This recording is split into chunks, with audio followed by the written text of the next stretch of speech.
Hello everyone, my name is Robin. You know, the really tall blonde one. Welcome back to Thinkology. Today, we're going to be talking about rabies, as well as the only person known to have survived it without a vaccine. There's a documentary called The Girl Who Survived Rabies. It's a great name, I know, and ever since seeing this and hearing about Gina Geese, I knew it had to be shared here on the channel. So, let's dive right in and start with what rabies is and why it's such a death sentence, and if this virus truly has a 100% fatality rate.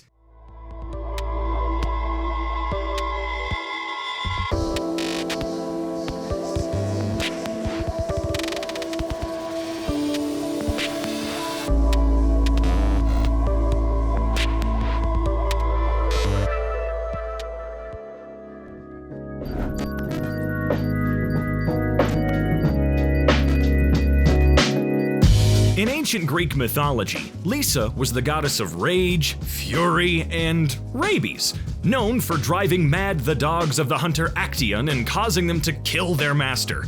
Today, rabies is classified in the genus Lisavirus. According to the Australian Department of Health, the Australian bat Lisa virus, as well as a number of Lisa viruses, are the cause of rabies. Almost always, it's transmitted from the bite of a rabid animal, and when open wounds, even just a scratch, are exposed to the saliva of a rabid animal. Other modes of transmission are uncommon, but not really impossible. The CDC says that while rabies transmission through corneal and organ transplants have been recorded, they're extremely rare, with only 2 known organ donor cases with rabies happening in the US since 2008. All mammals can get rabies, though here in the US, distinct strains have been identified in bats, raccoons, skunks, foxes, and, oddly enough, mongooses. The CDC also writes, rabies viruses cause an acute encephalitis in all warm-blooded hosts, and the outcome is almost always fatal. Ugh. The first symptoms of rabies may be non-specific and include lethargy, fever, vomiting, and anorexia. Signs progress within days of cerebral dysfunction, cranial nerve dysfunction, ataxia, weakness, paralysis, seizures, difficulty breathing, difficulty swallowing, excessive salivation, abnormal behavior, aggression, and/or self-mutilation. It's easily one of the scariest things I've ever heard about. I mean, self-mutilation? Come on, how is that not horrific? The symptoms of rabies are honestly terrifying. Even though only 2 to 3 people in the US die of rabies each year, I know Michael Scott claims it's 4, but my sources don't list as above 3. His information is outdated, sorry to disappoint. No! Once rabies gets into the brain, a process that takes anywhere from 3 to 12 weeks, there's over a 99% chance that you are not going to make it. The incredibly terrifying symptoms kick in, and most people die within 2 weeks of these late symptoms. Yes, post-exposure treatment exists, but if you're bitten by a strange animal, or by any animal really, you have to seek treatment immediately. In part because of these symptoms, no doubt rabies has an incredibly lengthy history of causing fear. In India, around 3000 BC, the god of death was attended by a dog as the emissary of death, and today, in modern India, rabid dogs still kill tens of thousands of people each year. In the 1st century AD, the Roman scholar Celsus correctly found that rabies was transmitted by saliva of the biting animal, but incorrectly guessed that holding victims underwater may be a cure. Those that didn't die of rabies drowned instead. Yeah, go figure. Good on you there, Celsus. Look, I know it was a long time ago, but that makes about as much sense as thinking that a witch should weigh as much as a duck, and therefore, that's how you find witches. Anyway, another Roman writer, Cardanus, even described the saliva from a dog as virus, the Latin word for poison. According to one source, the most interesting cure for rabies involved the use of madstones in the 18th century Americas. Madstones are calcified hairballs found in the stomachs of ruminants such as cows, goats, and deer. They were thought to have curative powers by drawing the madness out of the bite wound. Madstones were highly prized as more valuable than rubies and were passed down through generations as family jewels. In 1805, a Madstone sold for $2,000 in Essex County, Virginia. Abraham Lincoln is reported to have transported his son, Robert, from Springfield, Illinois, to Terre Haute, Indiana for Madstone treatment in 1849 after being bit by a rabid dog. Robert survived. Other sources say that Madstones, also known as bezoars in both folklore and medical science, were said to have drawn out the poison. Strangely, Madstones were even said to have been given as wedding gifts or dowry at times, and they were considered powerful and rare.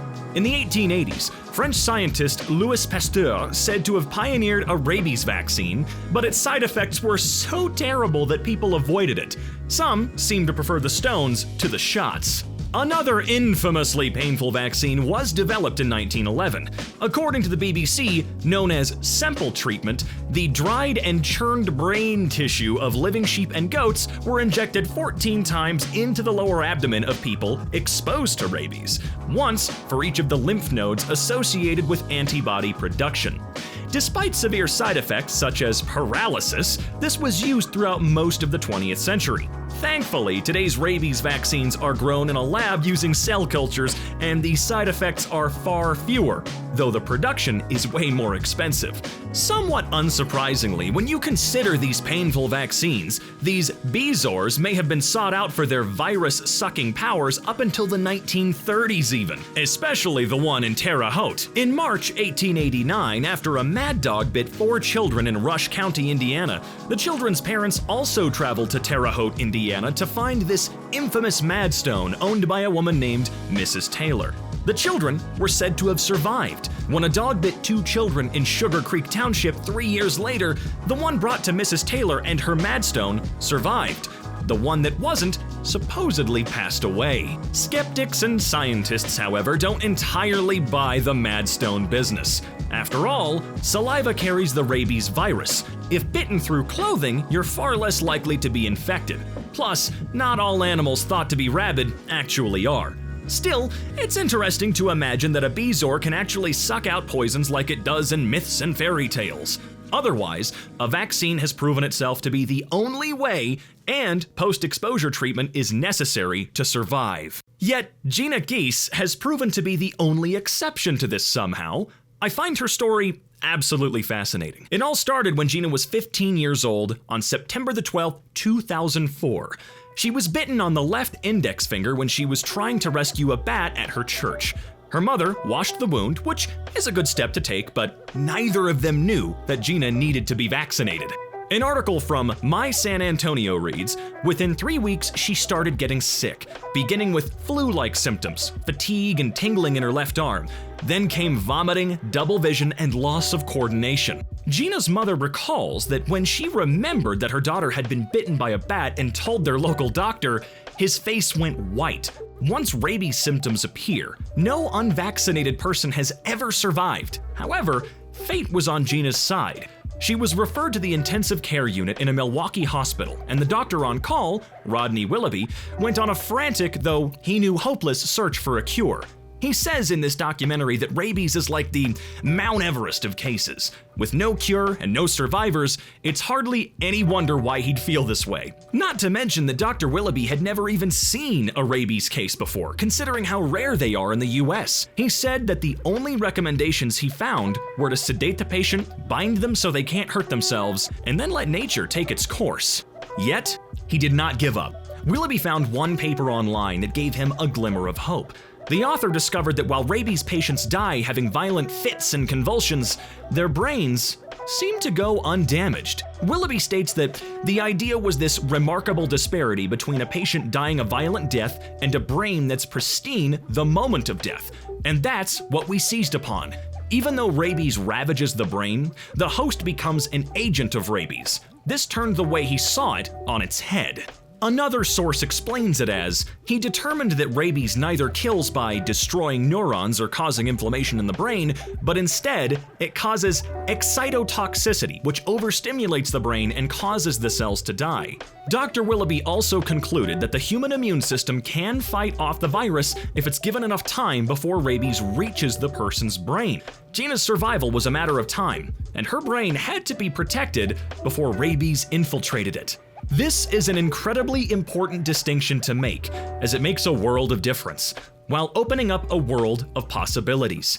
Willoughby decided that in order to protect Gina, he would place her in a deep coma, essentially cutting off her brain, denying rabies a chance to affect her. As horrifying as this may sound, the only other option was certain death. This was something that no one had tried, sedating the brain to a point where it couldn't function. Gina's family said that there had to be a first, so why not their daughter?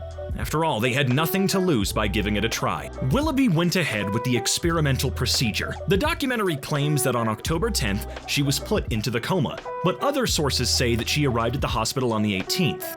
Though the exact dates are disagreed upon, the point remains the same. She was put into a coma so severe that she was near death. Now, I know what you may be thinking. How would he know the rabies would go away? Or at least I was thinking that while I was watching. Well, the theory was that if her brain was protected, her body might be able to produce antibodies and fight off the rabies in its own time before it took her life. The immune system takes around 5 to 7 days to respond, to catch up, and 10 days for it to be vigorous. The only thing that they could do was watch and wait. Finally, after 10 days, Gina opened her eyes. Willoughby wasn't sure if it was just muscle movement or if she was really in there fighting for her life. So, with Gina's mother in the room, they took off their medical masks. Miraculously, her eyes stayed open and tracked her mother, and it gave the family hope that she was going to be all right. It took a week for her body to start fighting back, and then, a short while later, she was taken out of the coma. However, being almost brain dead for so long took a massive toll on her. She would try to scream, but had no voice. She couldn't make any sound. She had to relearn everything. How to walk, how to talk. She was in a wheelchair, but every day she was able to accomplish something new. These days, Gina's love of animals remains the same. Her coordination and speech may be different, but she works to promote therapy horses, and she's married with 3 children. The nightmare was over, and Gina moved on. For Willoughby, though, the journey had only just begun. He had to convince everyone that the Milwaukee Protocol wasn't a fluke or a miracle, but an actual cure. Now, before we head into this next section, I want to add a massive disclaimer here. Regardless of what you think of Willoughby's protocol, whether it worked for some or didn't for others, I have to commend him for his relentless effort. He tried something new and it saved a girl's life, and he wanted to share that secret with other scientists. No matter how many people this works for or doesn't work for, I really want to praise him for that. The reactions were decidedly mixed, as rabies specialists argued that she may have recovered on her own, whereas those on Willoughby's side, who had only seen one case, said that they had 1 survivor to your 0. Perhaps a fresh set of eyes was all that was needed here? Others, like Dr. Stephen Skoland in the Philippines, said that the protocol was genius and no one had ever approached rabies in this way. Even if it wasn't a 100% guarantee, any chance was better than what he had. In Thailand, one professor that didn't even entirely believe in the protocol admitted a patient with symptoms of rabies. Known only as Mr. B in the documentary, he became the second person to undergo the Milwaukee Protocol. However, while Gina's system was making antibodies, Mr. B's weren't. His immune system didn't respond the same as hers, and the rabies had begun multiplying at a furious rate. Eventually, Mr. B's heart gave out. The protocol failed. Doctors suggested that perhaps this protocol would only work for those who had an antibody response, though Willoughby hasn't been swayed in stating that this can work. The Scientific American stated in 2008, another young girl infected with rabies is still alive more than a month after doctors induced a coma to put her symptoms on hold, just as they had with geese. Yolando Cachido, an infectious disease specialist at Hospital Universitario de Valle in Cali, Colombia, who is treating the latest survivor, confirmed reports in the Colombian newspaper El País that the victim is an 8-year-old girl who came down with symptoms in August, about a month after she was bitten by an apparently rabid cat. Cachido said that the family had sought treatment for the bite in Bolivar, at a hospital about 3 hours by foot from their rural home. But the child, Nelcy Gomez, did not receive the series of vaccines that can prevent the virus from turning into full-blown rabies. Over the past 4 years, the Milwaukee Protocol, to differing degrees, has been used a dozen times, but until now, geese was the sole survivor. exactly why she lived and others died is still a mystery. In a 2005 report on her case in the New England Journal of Medicine, Willoughby speculated that she may have been infected with a rare, weakened version of the virus. Today, he chalks Geese's survival up to an aggressive intensive care, the decision to sedate her, and 10% sheer luck. Which element of that combination made the difference, and whether the antiviral she was given helped save her, is unknown. Another 8-year-old girl named Precious is said to be the third person in the United States who has survived without being vaccinated, also due to the Milwaukee Protocol. In 2014, a teenager named Hira Singh was reported to have survived after slipping into a coma, and a patient in Brazil is said to have received a similar treatment and survived rabies as early as 2008. However, there are many occurrences where this protocol hasn't helped. According to one source, patients still died of rabies due to protocol complications such as vasospasm, diabetes insipidus, and electrolyte disturbances, leading to arrhythmias and cardiorespiratory arrest. Many patients after death have high CSF neutralizing antibody titers, with no evidence to direct virus activity in the brain.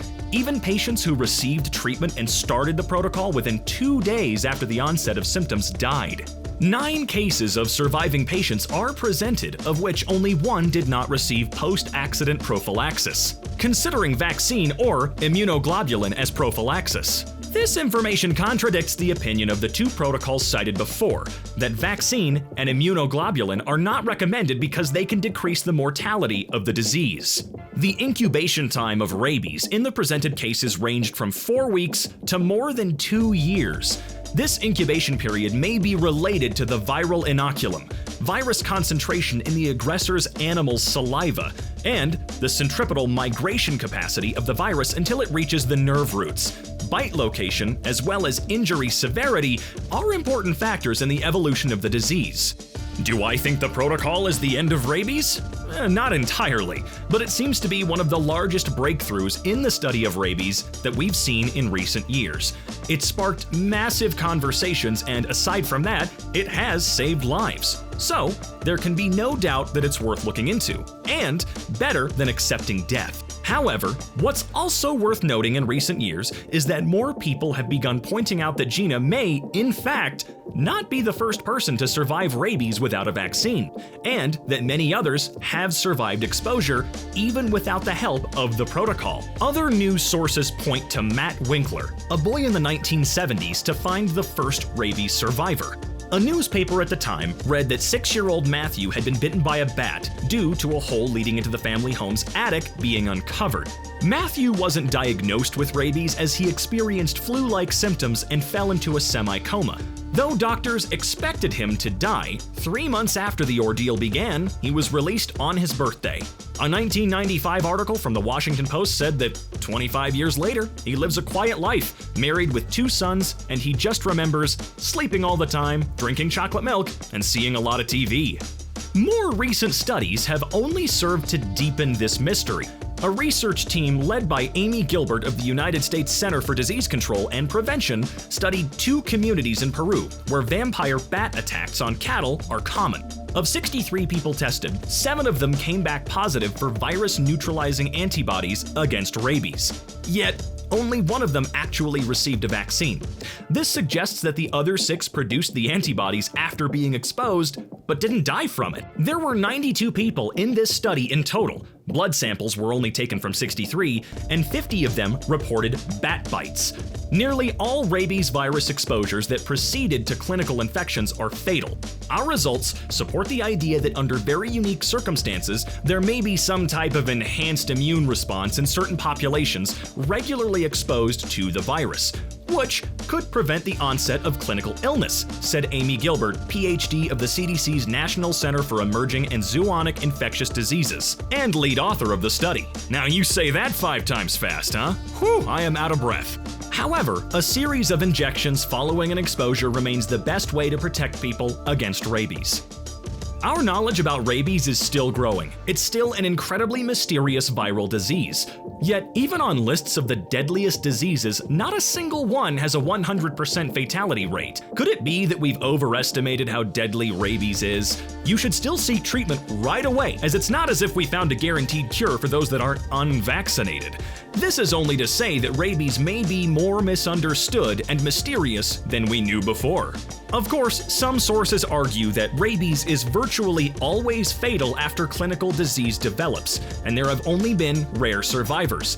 The Milwaukee Protocol, which includes therapeutic coma, has been shown to be ineffective and should no longer be used. The development of novel therapeutic approaches may depend on a better understanding of basic mechanisms underlying the disease. Now, I'm not a doctor, so I won't pretend to know for sure how rabies should be treated, though I think it's interesting to see the split in the medical community and how this unfolds and the research that continues to emerge. Regardless of what the cure may be or if it's even out there, it can't come soon enough. The population of stray dogs in India, for example, is massive.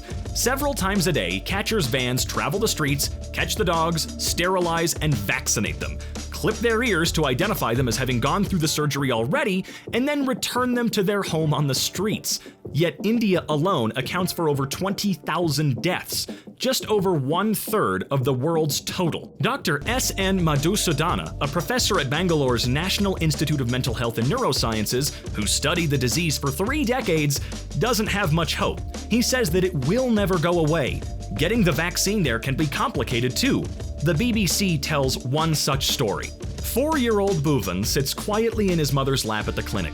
Nearly all of the right side of his neck is an open wound, where a street dog grabbed a hold of him and dragged him for 4 feet before his great aunt came out of the house screaming. That's when the dog grabbed onto my face, says Veena, her own neck and cheek imprinted with the faint outline of canine teeth. She later lost consciousness as she and Bhuvan were being driven to their local rural hospital.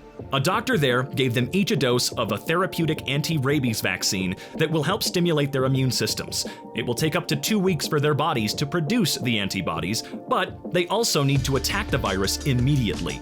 That requires another, stronger form of medication only available 150 kilometers away at an anti-rabies clinic in the nearest city, Bangalore. According to the World Health Organization, rabies immunoglobulin is undergoing a clinical shortage worldwide. It is also prohibitively expensive for many victims in a country where 60% of the population lives on under $2 a day. Veena and Bhuvan paid close to 450 Indian rupees, about $7 for each vial in India.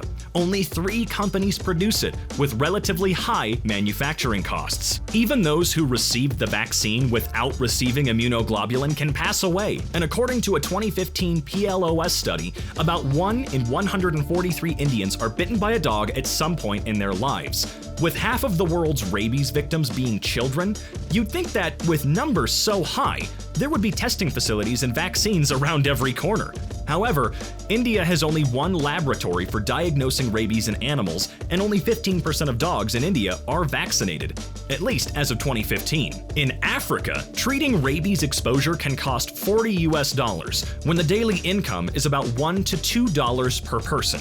Unsurprisingly, as a result, rabies mostly affects the poor and vulnerable populations, especially those in remote locations. An estimated 24,000 people die of rabies in Africa each year, despite the effective vaccines that we have today. Many of these bites are also due to dogs, though the virus also circulates in wild carnivores. Thankfully, a few mass dog vaccinations have reached the 70% coverage believed to be needed to minimize the spread, and public-private partnerships are also hoping to contribute to the elimination of dog-mediated human rabies by 2030. There are still tragic cases of rabies throughout the world, and for some reason, many people still apparently don't believe that cats need rabies vaccines, which simply isn't true. One veterinary website reads, "I don't have the space to tell all of the horror tales I've heard. I'll just share 2. A rabid bat flew down a chimney and bit the unvaccinated indoor house cat. The cat bit the 12-year-old girl in the house. The bat, the cat, and the girl all died. A friend called me hysterically one Sunday. A raccoon, later proved rabid, broke through her screen door and attacked her 4 indoor cats, none of whom had had a rabies vaccine. All 4 of her cats had to be put down." It is a myth that indoor cats don't need a vaccine, especially rabies. Vaccinate your pets, yourselves, and if you're bitten by a wild animal, please seek immediate medical help. Rabies is most certainly a mysterious thing, and while scientists debate if this protocol truly works, for now, it still potentially has one of the highest fatality rates we have ever seen. With all that being said though, that's where I'm gonna end today's video. It's been fun going on this journey with you, and if you want to see or hear more from me, just head on over to my Twitter or YouTube channel. That's Zycron on YouTube and Zycron VA on Twitter. Thank you all so much for watching, and I can't wait to see you in the next one. Bye guys!